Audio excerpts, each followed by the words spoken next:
Ashamaar kafuun daawwattoota keenya nageenyi keenya lafa jirtanitti sinaa rakkab jennaa oduu isinitti himna.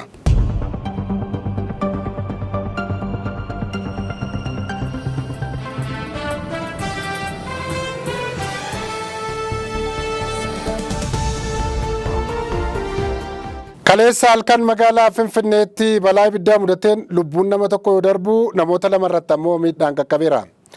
Magaalaa Finfinneetti halkan edaa balaa ibiddaa mudateen lubbuun nama tokko yoo darbu nama tokko irratti miidhaan qaamaa qaqqabuun dhaga'ame.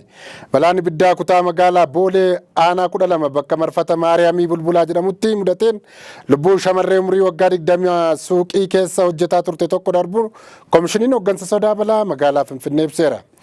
Namoonni lama ammoo aaraan ukkaamamanii miidhamuu isaanii koomishiniin ogeessa hariiroo uummataa magaalaa Finfinnee Nigaatuu Maammoon miidiyaaleef ibsa kennaniiru. Kana malees maddi balaa sanaa maal akka ta'e immoo ni qorannaa jedhaniiru. Itoophiyaatti dhaabbileen daldalaa 700 ol sababa gahee malee gatii dabaluun samsamuun dhaga'ame.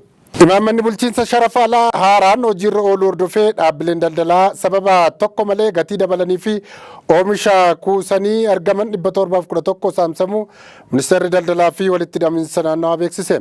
Ministeera daldalaa fi walitti hidhaminsa naannawaa Kaasahuun Goofee karaa miidiyaa hawaasummaa isaaniitiin akka beeksanitti tarkaanfiin dhaabbilee daldalaa irratti fudhatame dabalataan daldaltoonni 33 seeratti akka dhiyaatan taasifamuu ibsan. Kana malees dhaabbilee 1257 irratti ammoo of eeggannoon barreeffamaa kennamuu eeraniiru. Haaluma wal fakkaatuun sadarkaa magaalaa Finfinneetti dhaabbileen daldalaa 70 ol meeshaalee irratti gatiin mallee fi yeroo isaan eegne dabalan akkasumas kuusan irratti tarkaanfii fudhachuu biiroon daldala magaalichaa beeksiseera.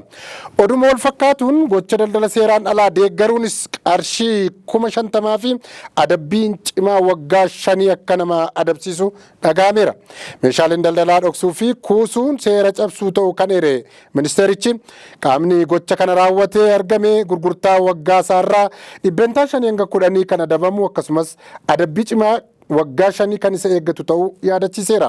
Kana malees hojii daldalaa irratti bobba'uu baatanis qaamni gocha daldalaa seeraan alaaf tumsa taasisee argame adabbii maallaqaa qarshii 50,000 akka isaan eeggatu hubachiiseera ministeerichi.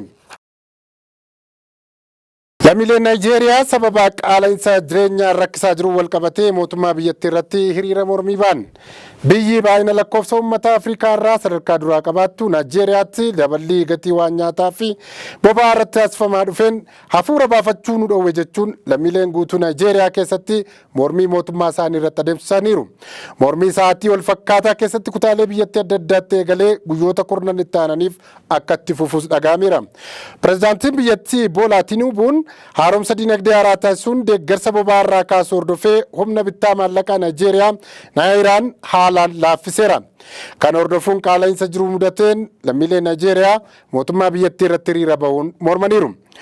Egaa deeggarsi boba'aa kaafame as gatiin boba'aa qofti dachaa 3 dabaluudhaan qaala'insa nyaataa biyyattii keessatti 40% irra gahuun dhaga'ameera.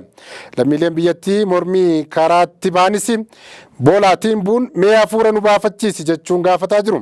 Mormii kana hordofuun tarkaanfii qaamoleen nageenya biyyattii fudhataniin haga ammaatti lubbuun lammiilee biyyattii 3 darbuu CGTNtu gabaase. Raashiyaa fi biyyoonni lixaa hidhamtoota walii isaanii hiikaa jiru.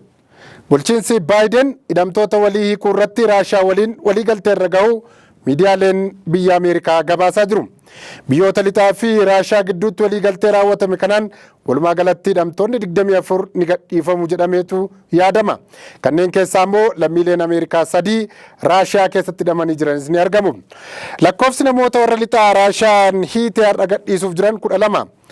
Namoonni kun galgala kana gadhiifamanii gara Jaarmaniitti gaggeeffamuun isaanii dhaga'ameera.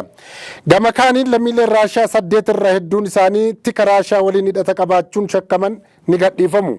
Waliigaltee hidhamtoota walii hiikuu Raashiyaa fi warri lixaa irra gahan hordofee hidhamtoonni 26 biyyoota 7 irraa magaalaa guddoo Tarkiyyee Ankaaraa qaqqabuu waajjirri pireezidaantii biyyattii beeksiseera.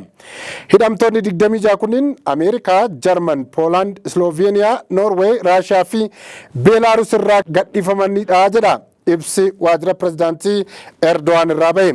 Hidhamtoonni 10 gara Raashiyaatti ergamu, 13 kan ta'an ammoo Jarman, 3 ammoo gara Ameerikaattidha kan gadhiifaman.